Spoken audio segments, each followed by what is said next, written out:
Hello out there, I'm the oldest nerd. We're coming to you in a different way today because we have something very special. We've been working on this for maybe 5 years or so to put this together. And finally, our schedules got together.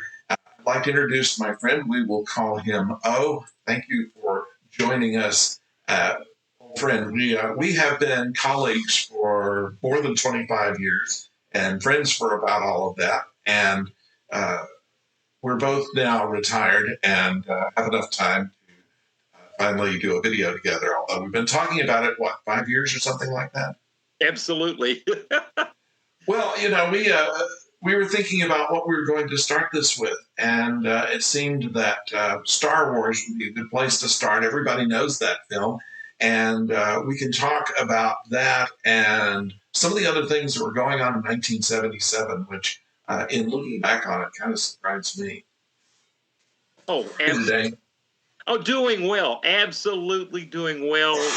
Worked on mise en scène back there. Yeah, with Star Wars. Absolutely doing. And it's funny. At 77, I know we're going to talk about that, but when I first. Well, we'll get to when we first saw Star Wars. When I first ran Star Wars as a projectionist. I know I saw it in '77, right? but '78 is when I was running it as a projectionist, and I've got a good. Yeah, we'll get to that. Yeah, I should point out that you're in Oklahoma and I'm in Texas, and we worked together at one time, but have kind of gone in different geographical directions. The Um, force uh, still connects us. it does, it does. Um, let's talk about Star Wars.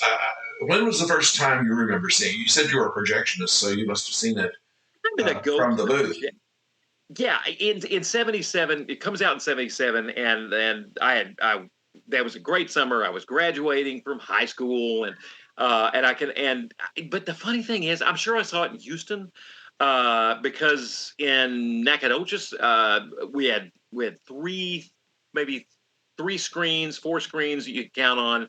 And I remember it more in Houston, but then my memory, but then, and I know I loved it, but then when it really, when we, our theater in Nacogdoches, our theater would run second run things. So by the time I was running it, it was 1978. And then I was just loving it, watching it again and again. Yeah, I think that's for both of us. My first time was in one of these older theaters that had been redone for what do they call that? Vista Vision, curved screen, and so in the case of every film that was made after Vista Vision went out of whack, uh, the edges were all out of focus. So it was you had to really be a movie fan to watch the films there and just worry about the middle rather than what's happening on your side. But Yeah, it was something. There was almost somebody there too that was it was a nobody had quite discovered it yet, and at least where I was, and uh, it was an eye opener. It was amazing, and looking at what else was going on during that summer, it's amazing it took off like it did. It was just that good. well, like you mentioned, it's funny. I remember in that summer, and feel free to mention those films because I remember I was a projectionist in '77, and our big film, it's Smokey and the Bandit. Yeah, Uh, our old one owner theater, one screen, and right. he was so happy he had bid on Smokey, and because even then was the beginning of the corporatizing of Oh yeah, screens of exhibition where corporate companies, and this, the big one in our town was Twin Cinemas, and you could just tell it was a chain. And so he had outbid them for Smokey and the Bandit, and he was delighted. And so that dominated our screen in where I worked in '77. What were some of the other films? Because I know the well, competition was fierce. you're talking Smokey and the Bandit, and that was the second biggest gross. I mean, Star Wars that year did $221 $1 million domestic gross, and I don't remember how much it cost to produce it, but I think it was $1 million. I know Then, they had given initially 8 million, but probably they yeah, spent more of it. Yeah. maybe so, maybe so. Smokey and the Bandit run in 126 million, and then there was Close Encounters of the Third Kind, Saturday Night Fever, The Goodbye Girl, A Bridge Too Far, The Deep, Spy Who Loved Me, which was the James Bond thing, the That was the one right before Moonraker, and then Right. Oh God with George Burns, Annie Hall with Woody Allen. I mean, that just they were all stellar. And there's other big films that weren't in the top 10. Also, it's amazing. The Sentinel, you remember that one? If you're ever Yes. a watcher of horror movies, that was one of the scary ones. And let's see, Fun with Dick and Jane, which was a Jane Fonda, George Siegel. George Siegel was Right. real hot at that time, as you recall. Oh, yeah. Oh, And yeah. then let's see, just running through here, Slapshot. That was Oh, yeah. Paul yeah, Newman. yeah, Paul Did, did, Newman uh, and did Carrie come out that year? I think I'm not certain. I'm checking that now. Because I Um, did. there's a Winnie the Pooh picture. Let's see, Airport 77. Jack Lemmon. Jack Lemmon, Lee Grant, Jimmy Stewart, George Kennedy, Christopher Lee, Lives Darren after the McGavin, pilot. Olivia de Havilland. I mean, they could have taken Yeah. that group of people and made anything with that. Let's see. Submerged 747. Yeah, that was the one that went down under the water. Audrey Rose, another big horror picture with uh, Robert Wise directed that with Anthony Hopkins. Let's see, Jabberwocky, which was Monty Python's thing, but I think they just pieced together Flying Circus episode for that. They did. They did. Mention Annie Hall, Three Women, the Robert Altman picture, Shelley Duvall, Sissy Spacek, and others. Let's see. Gosh, Andy Warhol's Bad. I don't even remember that one. Yeah, let's see. The Car, which was also a horror movie, but awful.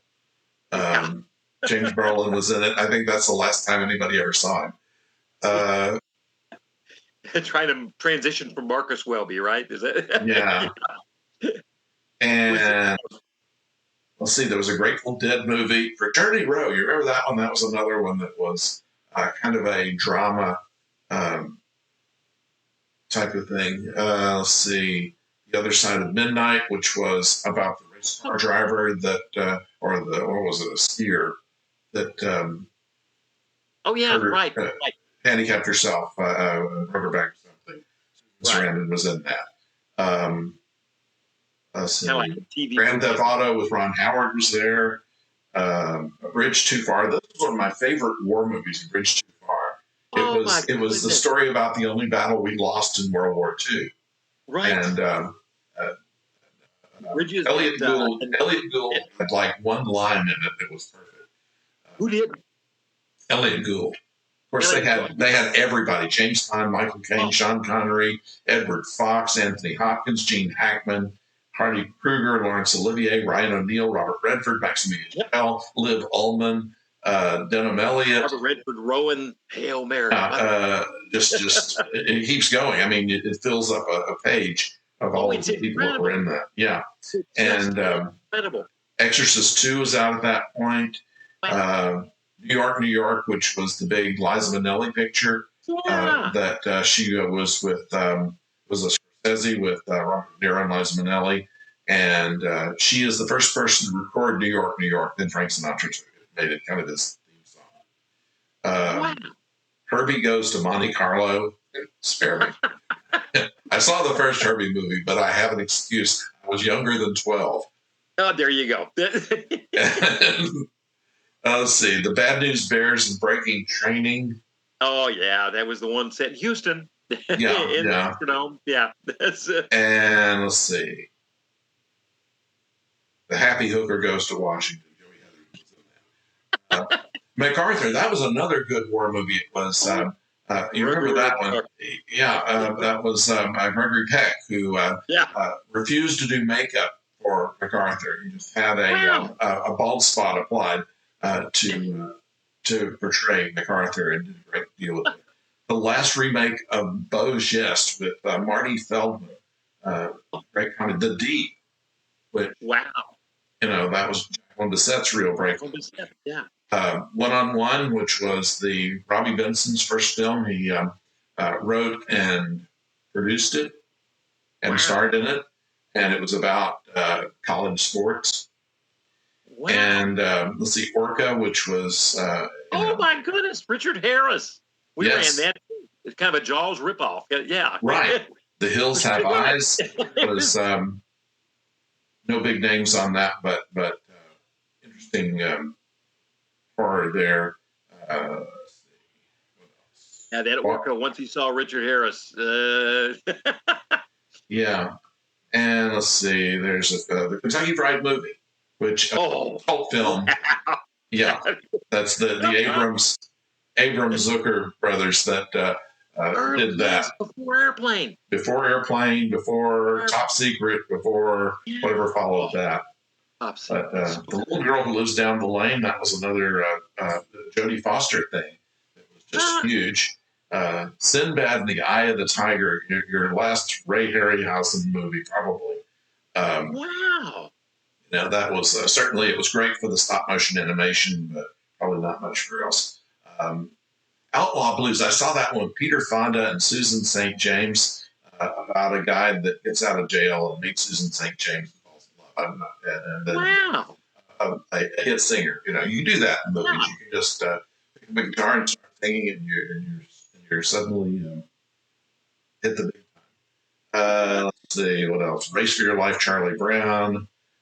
You Light Up My Life. That you remember that with Dee Dee Khan about she wanted to get into show business, but she didn't want to be a comedian because her timing was bad, and became a singer. Which interestingly, Dee Dee Khan was not a singer but was a comedian, and so played a part where she was. They made a movie to go with a song, kind of. No, the song was written for the movie, and then Debbie Boone recorded it after that, right? And that became her signature song. It was the other way around. Okay. Yeah, Dee Dee Khan didn't actually sing in the movie; they had her dub, but it wasn't. Yeah. It wasn't. Let's see. What else? We're talking Bobby Deerfield. You remember that one? That was Al Pacino and a Sidney Pollack film. And A Little Night Music. That does not ring a bell. Yeah, that was something I think was originally a play, and they brought it to the film. Gotcha. Julia, Oh God, we mentioned with George Burns, Carl Reiner directed. Right. Let's see what else we got. We got some stuff that Starship Invasions. Do you remember that one? Robert Vaughn, Christopher Lee, Helen Shaver. With man, Helen Shaver, Christopher Lee. Oh yeah. But it's not a Roger Corman film, right? No, it should have been, but Roger Corman's Star Wars was, I think, in 1980 when he did Battle Beyond the Stars. Yes, I reviewed that. It was a better film than a lot of people give it credit for. Totally. I mean, the visuals were awful, but the story actually is pretty good. It's pretty good. It's a lot of fun. I mean, it did not take itself seriously. It just was fun, and it was a nice mix. Equus. Wow. Theme for Mr. Goodbar. Damnation Alley with George Peppard and Jan Michael Vincent, which after the apocalypse, they drive a big van across the country for exactly. How to find an RV park? I mean, they didn't worry about. They need to live in this universe because there's so many RV parks everywhere now. They would have went across the country with only one fill up. I want to know how you do that. Vehicle that big. And let's see if there's anything else. Close Encounters we mentioned. The Mouse and His Child. Cloris Leachman, Sally Kellerman, Peter Ustinov. Well, you know what, Byron? Do you remember? Like I said, it's crazy. In the actual summer of '77, here I am, 77, and how? You remember when you saw it without? Did you go back and see it again? Like 2, 3, 4 times that summer. Yeah. Wow. That was the time I was. I guess I was a freshman in college, off in the summer. Spent a lot of time in the movies. It was an easy getaway, and The World's Greatest Lover on here. I loved that film. That was Gene Wilder is basically a Rudolph Valentino type, and his uncle is played by Carl Valentine. If you remember the guy who was he was on McHale's Navy as Gruber, and he had kind of a stand-up act where he did fake magic, where none of the tricks worked.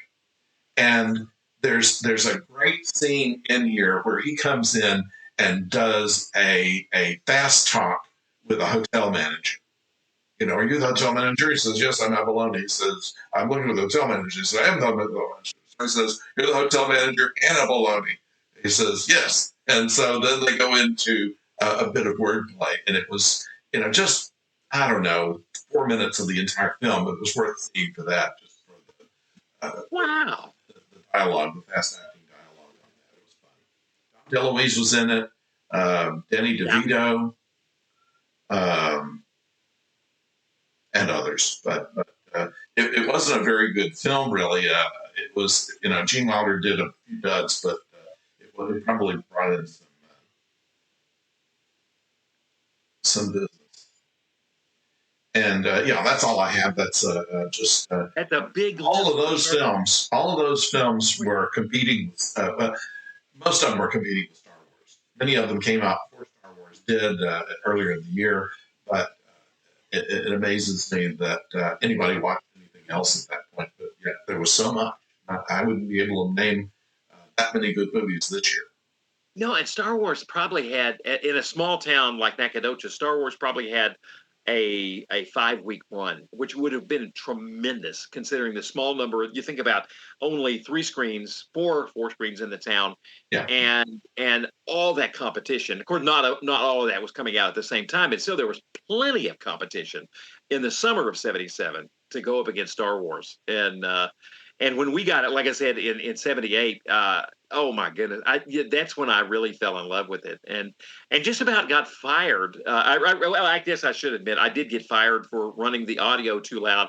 I was in '78. I had been in living at home, but going to Stephen F. Austin in Nacogdoches, and so that summer I was leaving to go to North Texas State, and the last night for running Star Wars, so it's a 1-screen theater. I'm the projectionist. The last night, somehow, I just when Luke looks up at those 2 moons, da, da, and the music swells, da, da, da, I cranked it up, and the the owner, always liked it lower, but I cranked it up, and so he buzzes me. Our system was because he used to be a merchant marine guy, so you talked on a tube like you would in a ship, to the candy, straight down. But the instant it's too loud or it's too soft, 2 buzzes where it's too loud. So I'm like, da-da. I crank it down. I crank it way down. And then he cranks it. No, turn it up. So I turned it up, and so I turned it up too loud again for him. And I was Luke. I was leaving Tatooine. So I turned it, and so then he comes up to the door. By that time, we're both mad at each other. It's my last night working there. I blew $100 bonus, and which back in '78 was a nice bit of money. And so he knocks on the door, bonk, bonk, and he says, "You're running it too loud." And I said, "But don't you want me to interpret the sound for you? I'm the projectionist. I'm artistically interpreting." He said, "No, it's too damn loud." So, and so then he apparently after that he tried to call all the other projectionists, saw 2 of them, come up and replace. Oh, but no, but they wouldn't come up, and so I made it through the end of the day, but he didn't say bye, and there was no check for $100. And so, thanks to Luke and yearning to leave Tatooine, I got fired from. We were talking earlier about how derivative it was as far as the size. Now, I believe that you can take a lot of other material and combine it in a different way and make it something very new, which Star Wars did. But it's amazing when you go back and look at the old Flash Gordon, Buck Rogers serials, just how much there is that seems to be picked directly up, almost scene for scene in some places. You had mentioned the and that the kind of like a 14-minute video that has no narration. It's beautifully connected. It's on YouTube, beautifully connected. A lot of the inspirations for Star Wars, and one of the biggest things you had mentioned this before I even saw it. One of the first things you'd mentioned was the Buck Rogers serials, and that you had watched those, and I had not watched those that much. And looking at those clips, unreal how much was inspired by the Buck Rogers. And the other thing was, we'll put a link to that below. Yeah, I was amazed. I was kind of blown away how good those things looked. I mean, just the Yeah, clips I saw of Buck Rogers. I mean, sure, it's kind of early special effects, but they look good, and so much of all of that material you can just see in Star Wars, and the video is so well edited. But then they also brought in the Hidden Fortress by Kurosawa, and oh my goodness, there's lots of inspiration there too. it's true. It's true. But we saw probably these things on afternoon TV, and so they always look kind of pockmarked by the time a 16 millimeter print made Right. it to a local TV station. And, we used to come on like at 3:30, so we were hurry back from school, and we would see Pete Smith special. Nobody knows what it is anymore. Flash Gordon, and then Superman. And we actually were waiting for Superman because that was the George Reeves TV production there, and didn't really get uh, Flash Gordon, but of course it didn't matter because it had all of everything was Art Deco, the radios and the ships and all that kind of stuff, and it was just fun to look at. And it didn't See, matter that you didn't follow the plot, and that's another thing about Star Wars. You don't necessarily need to follow the plot to be able to. right. Oh, that's true. Yeah. I mean, yeah. There's so many ways of looking at that. Just the effects. There's a actually a theorist that says that the effects in Star Wars are so pervasive, and especially at the time, and they still are. But he called it the postmodern sublime. We go into a state of just awe, and it just, yeah, they kind of take over, and yet you're still following the plot. But if you look at it at that level, those effects are just incredible. Yeah, but quick question: when you were come home from school, did you have a host that would take you through the 3:30? A host that would kind of guide you through, like, for instance, we would on Friday nights through Shreveport, through a channel in Shreveport, there would be a host, and I think he also did it in the afternoons. The old monster movie host that would take you through some of those things. Did you have that, Byron? And No, they did it in Houston. They had ah, a couple of different people in Houston, but they did that with like the Three Stooges and with full length movies that they would run.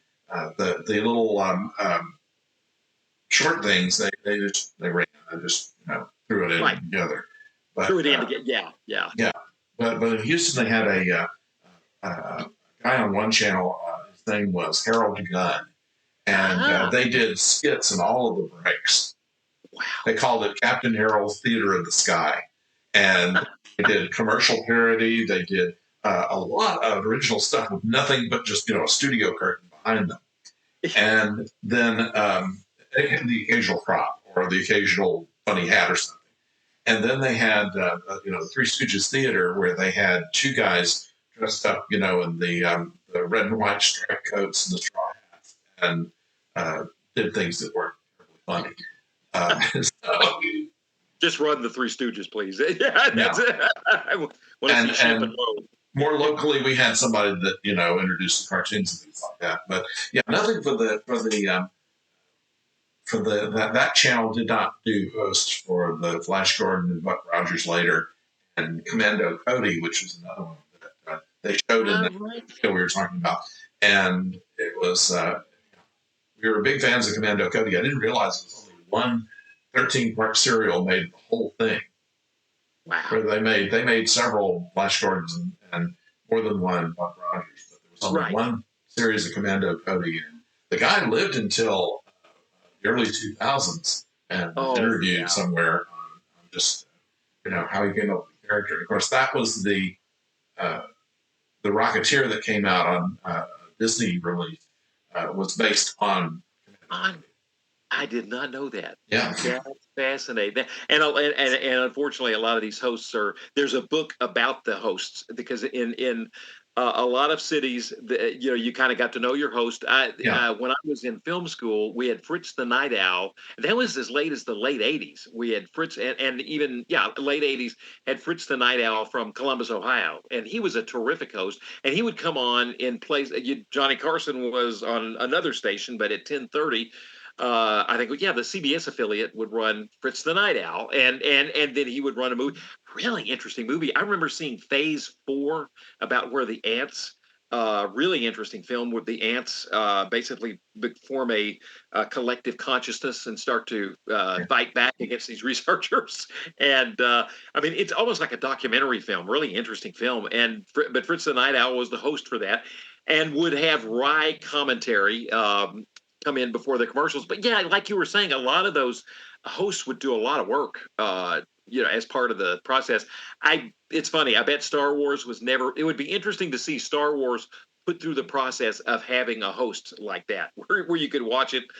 Kids come in the afternoons and watch Star Wars with a host. That could be kind of interesting because it's such a space opera. It's so much fun.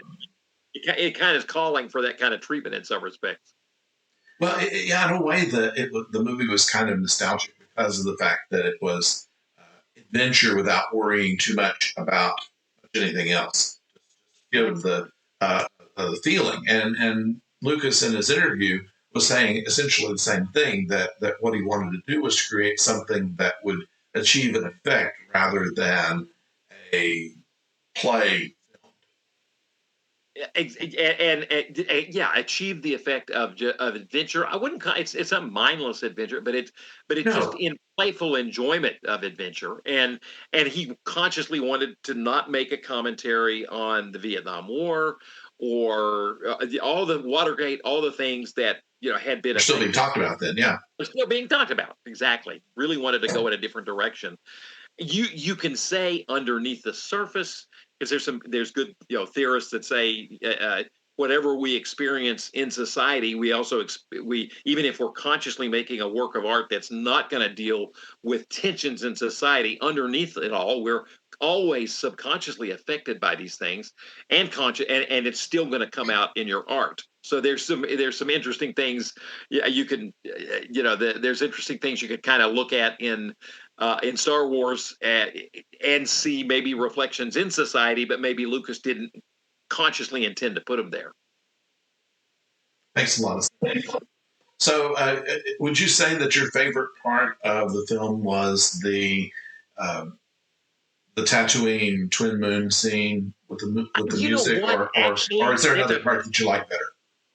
I love the. I think my favorite two scenes. It's hard to, but meeting Obi-Wan in the womb, like as if you go to Joseph Campbell, a womb like warm experience. So a warm place that's kind of got a womb kind of feel, the small cave.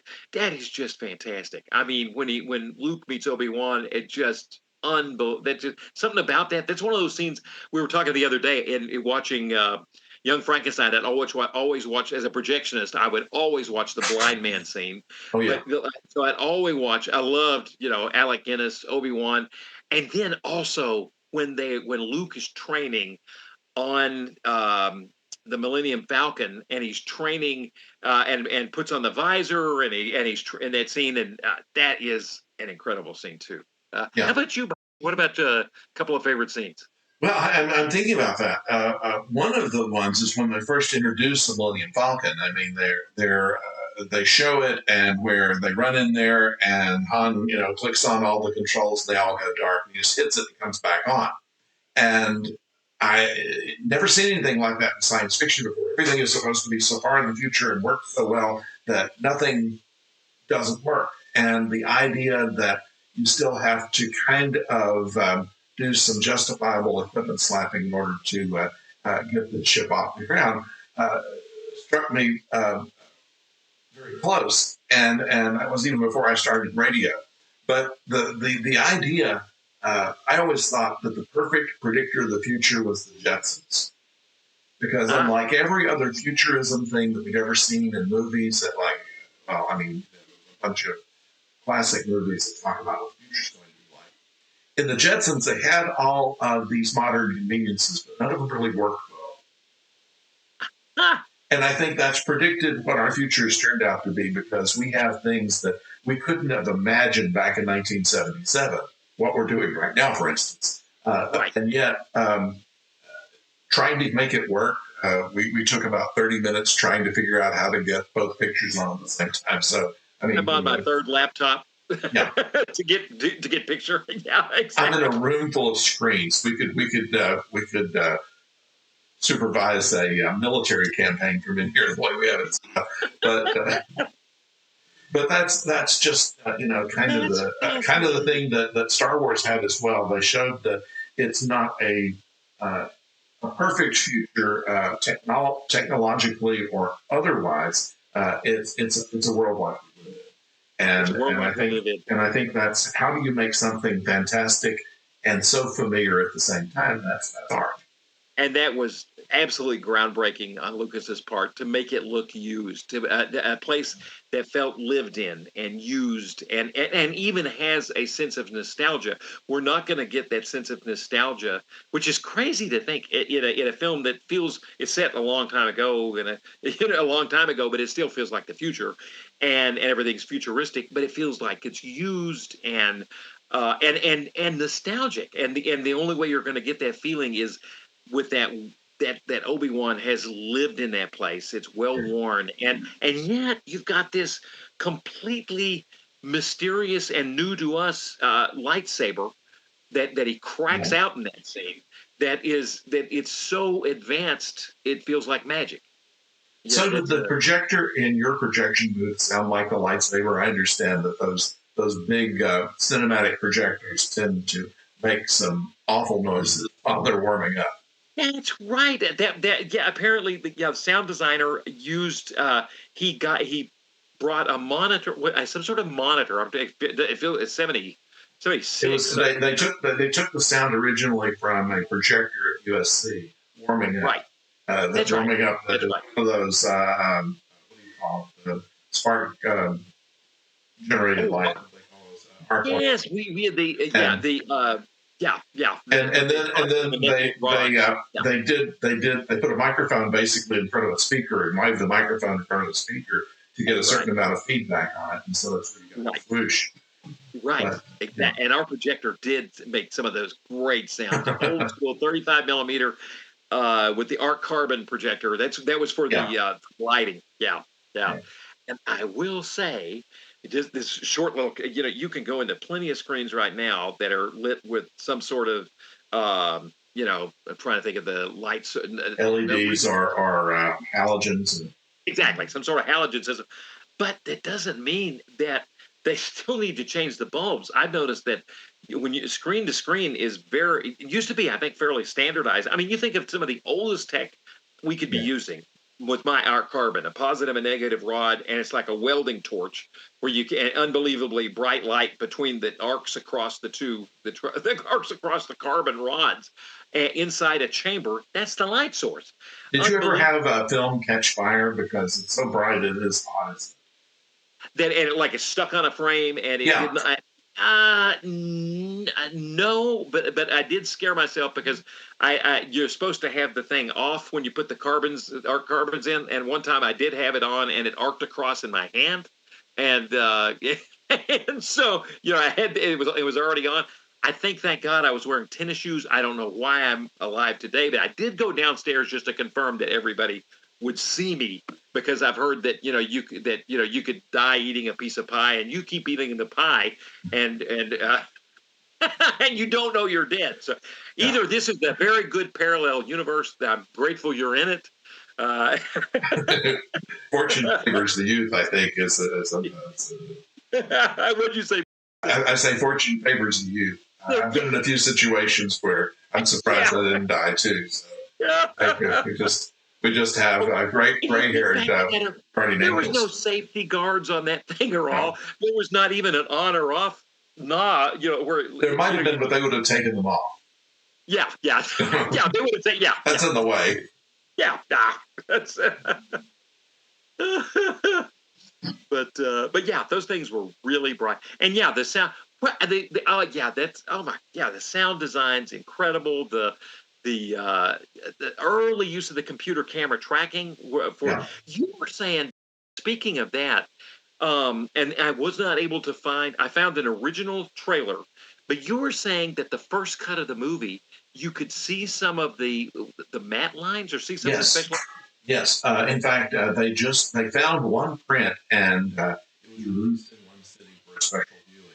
And the head of Disney was there to president of Disney was there to say that this is not an illegal showing. Lucas Right. did not want anybody to see that. He said it was basically unfinished, and he had to release it when he did, but he wanted to go back and fix it. And of course, he's done that about 3 times until the film is not recognizable uh, in its original form to a lot of the people that were there, according to the reports.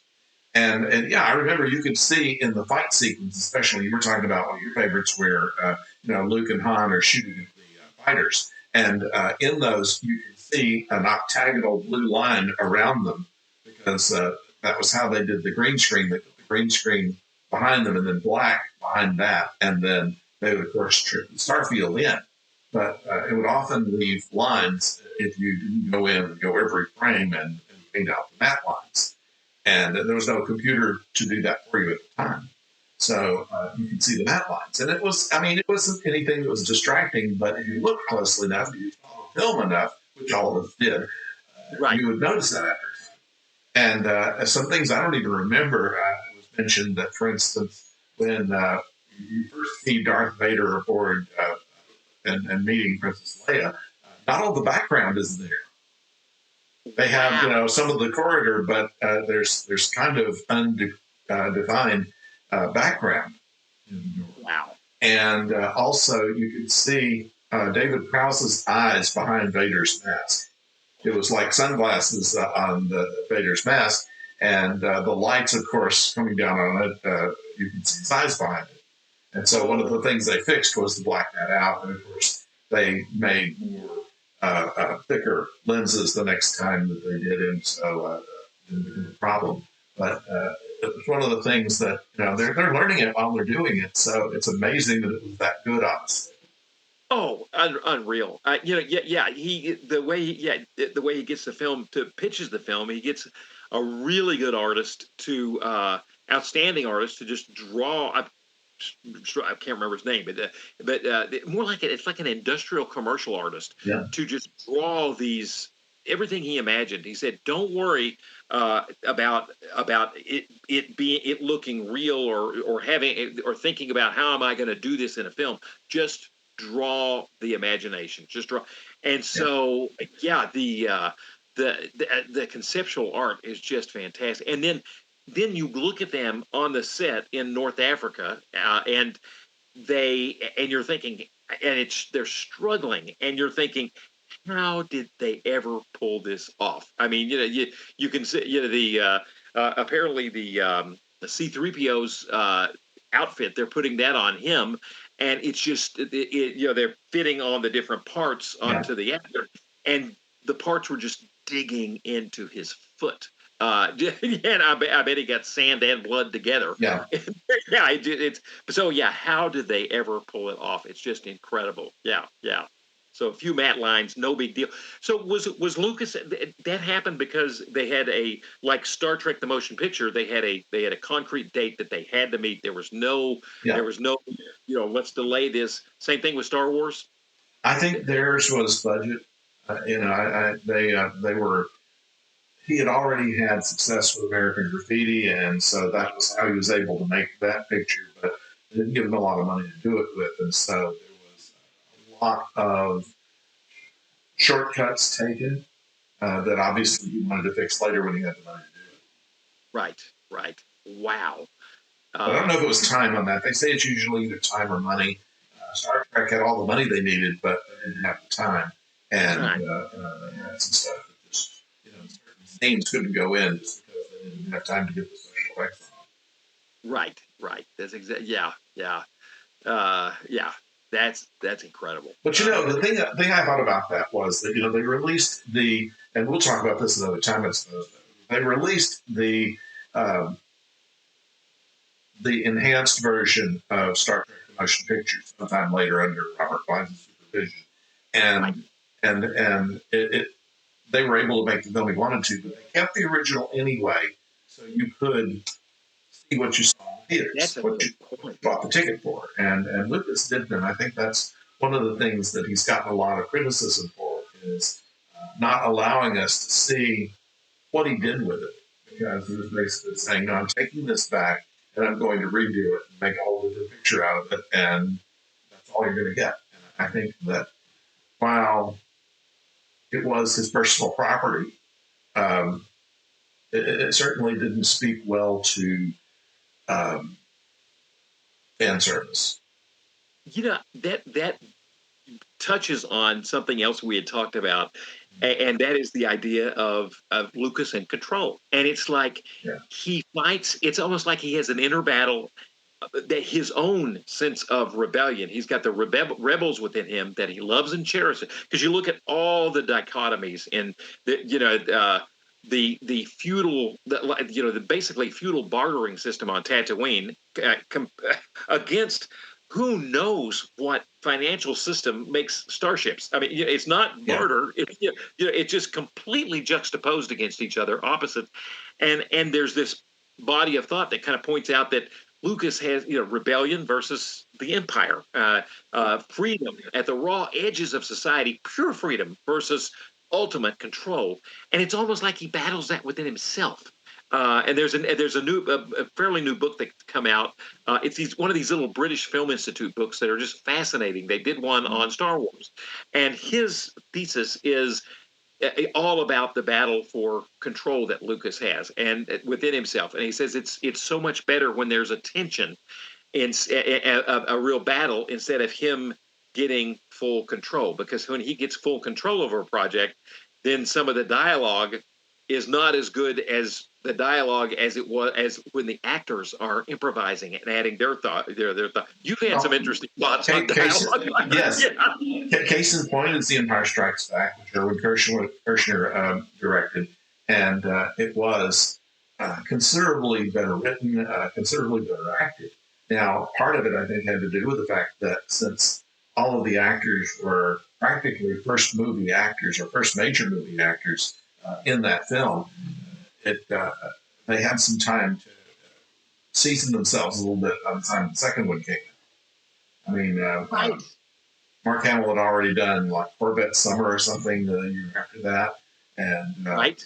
gotten And I guess maybe an by accident that they had to explain in the next film. the Big Red One too. With Samuel Fuller, he probably, I think maybe by Empire he had done that too, or at least acted in it. May not have Yeah. done it. Yeah, But, Carrie Fisher had done the one with Warren Beatty about the tennis coach. What was that? Oh, okay. But that was her first film, and that was about a year before Star Wars. Right. It'll And come. Han Solo, the Han Solo, Harrison Ford. Yeah.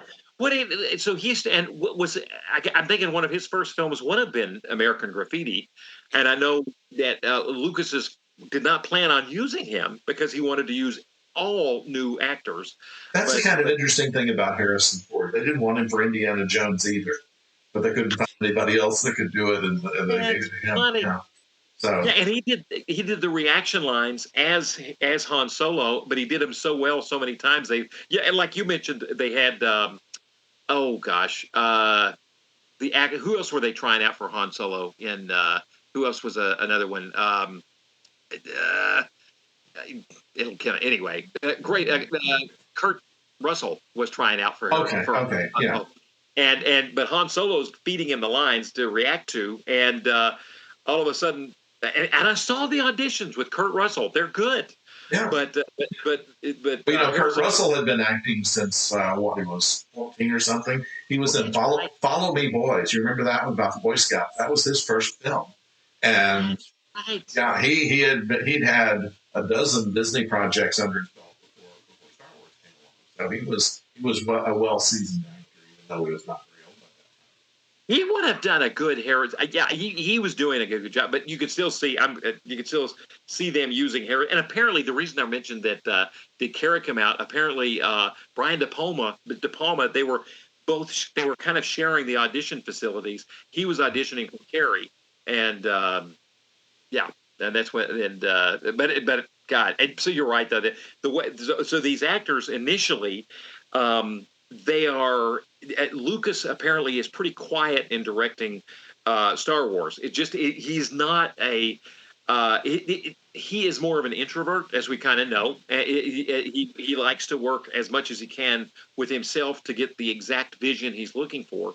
And so, in his first film, especially out there in North Africa, so much going on, he ends up being kind of quiet. So the actors kind of fill in that void, and kind of took over some of those parts, and changed the dialogue some, and it worked great. So, to your point, by the time they get to Empire, they're more seasoned and maybe a little used to that process, and the dialogue is still really good. It's still better than maybe as originally written.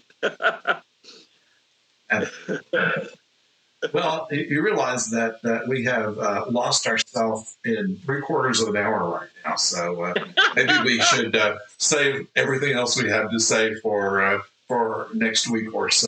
But thank you so much for finally allowing us to get together and doing this. This is a lot of fun, and I think my goodness, this is going to be a regular weekly or bi-weekly thing, depending on how our schedules work out. Because as retired people, you'll find out soon that your schedule somehow gets so busy you wonder how you ever had time to work. That's exactly right, and I love the way you looked back into